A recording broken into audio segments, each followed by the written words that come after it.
say that dreams come true, and when they do that, there's a beautiful thing. Welcome to Conversations of Consequence. I'm Angel J. Serrano. As you can tell, we're in a different environment. This is the Perth Amboy High School courtyard. I'll get back to you on that later. This is my guest. Introduce yourself. My name is Mylo Gumbs, and I'm a senior at Perth Amboy High School. So how was prom? Prom. What a night. It was. No, prom was fun. It was really fun. What made it fun? Don't be vague. Come on. The people. Prom isn't like, like going to with your class and stuff. The people you hang with at a big party. We got a couple live performances there. We got some of our students, which is really cool. I'd like to see that. It was a really good night. Shout out Lil Bill. You stole the show, boy. You look great, by the way. Thank you. You as well. Again, we're in the courtyard. I'm kind of a celebrity around here. Don't mind that. So, what will you miss most about high school? High school. There's not much. No, definitely like the consistency of high school. Like we always had a routine with school most of our lives. Ooh, it was a fly. Like, we had our 5 days of school, our 2-day weekend, and then kept doing it until the end of the year. Then you had your 2-month break, and then, back at it again. So, like, we always knew what was next, and I think that was nice, but, yeah. Looking back now that we're grown, I think that high school schedule was crucial because, we wake up and we already know what we're going to do. Some people waking up at 6 in the morning, which is crazy, but so they won't have to do that anymore unless you want to. But, nobody wants to. But we're very thankful for the schedule, which is ironic because I used to hate it. 7 in the morning, waking up, I still school. hate it. Yeah, still do, but grateful nonetheless. Do you have any regrets within your high school experience? Regrets? I try not to regret too much about high school, but I'll say that my biggest regret was becoming like this very like closed and bubbled person. I wasn't as social as I could have been, and I really think that I should have, talked to more people and just reached out and really put myself out there, being more involved. Yeah, that's my biggest regret.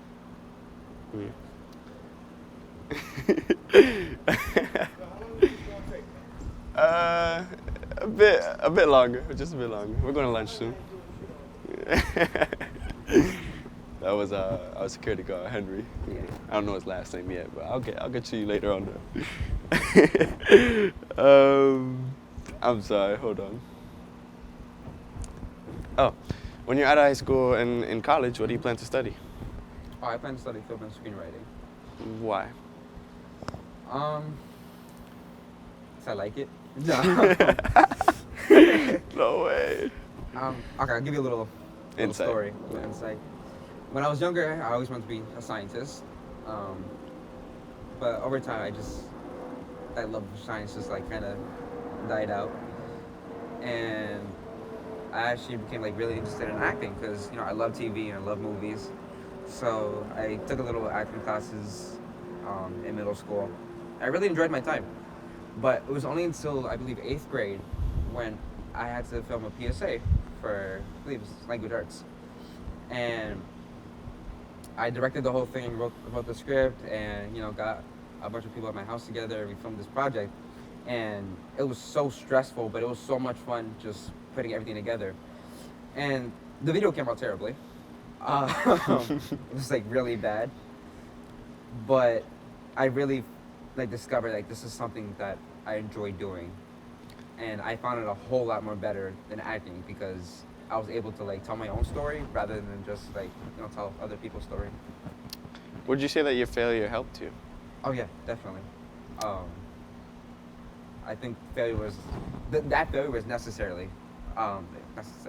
It was very necessary to push myself, because when you make a bad movie and you see all the good ones that you like, it only makes you want to do it more. Mm-hmm. You want to have your movies up to that level. Yeah. So the main goal in high school, besides passing, is to find yourself. Would you say that's what you did? Were you able to find yourself, is what I'm asking. No. Um, I mean, congrats to those who did, but no. But I think I'm making good progress in finding myself. I can say that. I can't really, limit myself to only 4 years of finding myself. Like I have my entire life to do that. Like I'm sure some people don't find themselves until like the age of 80.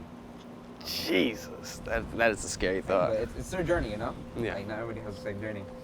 But yeah, I haven't found myself, but I think I'm making good progress. I'm working my way there. I could definitely relate to that. I haven't found myself, but I was able to get out of my bubble thanks to this environment we call high school. Yeah.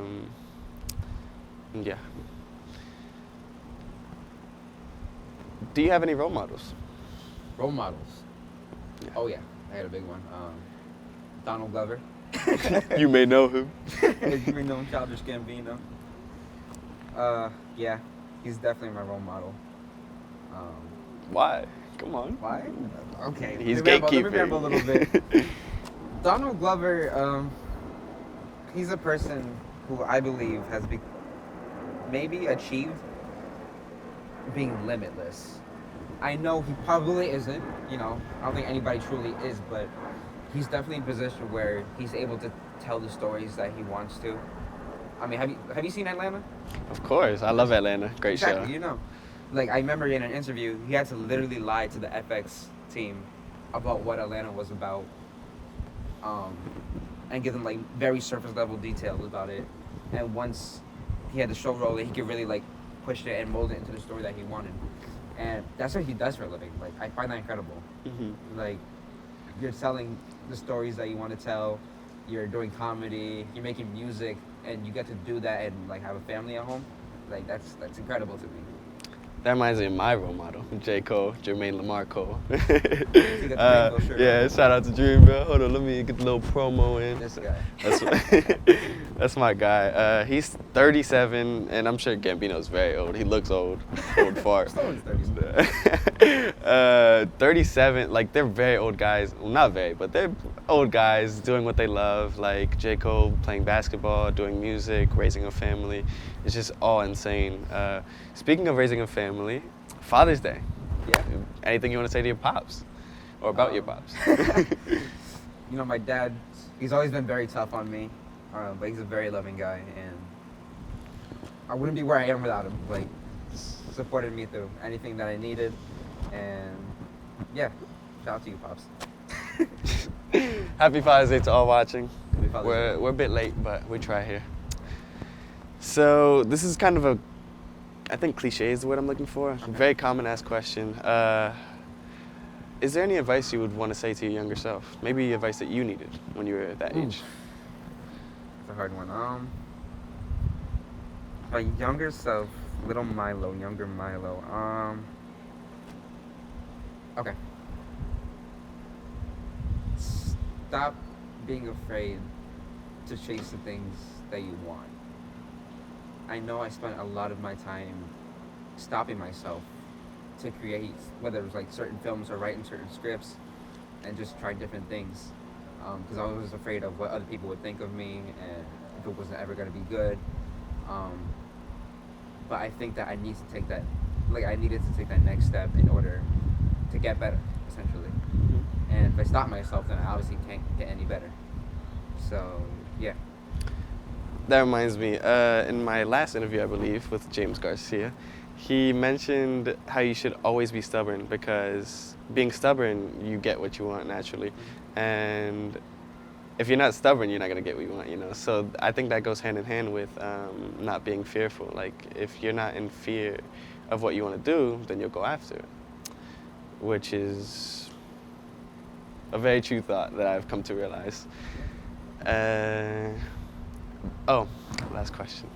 Is this truly the end? Is this truly the end? Yeah. Very philosophical. No. You don't think so? It's definitely not the end. Nothing really ever ends. This is just moving on to our next chapter. Like, high school, yeah, sure, our time here is ending, but like the impacts and the friendships and relationships we've all built with each other, like that stuff is never gonna end. Like, even if like those bonds were broken with some people, like you still have lasting impacts in their lives. Like I'm sure we're all connected in a way. Mhm. Like I think we've all like molded each other into the people that we are. So um, while we may not be here in high school anymore, like the people that we are and the impacts we've created, those are always going to be continued on. Kid Cudi had a great quote. It was, let me try to remember. The people I've met and the places I've been, all will make me the man I so proudly am. And I love it, and it just fits perfectly with what you're saying. And I just thought I should say that. It Oh. does, yeah. What are your plans after high school? I know I said last question, but. You know, to continue studying film and screenwriting. Yeah, film and screenwriting in Middlesex College, along with you. Mhm. I'm pretty sure, right? Yeah, yeah. What are you gonna be doing after high school? That is a great question. Slight PSA again. Um, so, this is gonna be like a semi-last episode for Conversations with Consequence because I have to find a new setup, and I just want to let you guys know now. But I do plan on continuing Conversations with Consequence after high school. Back in Conversations with Consequence mode, not a PSA, you know. Yep. And I also want to pursue anything in film with you, you know. Like, I think we're going to make it big. Hot take. But yeah, we got this. We got this. We got this. It's not the end. We got Of this. course not. Any signature poses? Signature poses? Yeah, like we need a thumbnail, man. Hi. Scoot over, scoot over, scoot over. Come here. No, what? All right, no. Or. Okay. Thank you for coming on the show, my brother. Thank you for having me. It's been great. It has.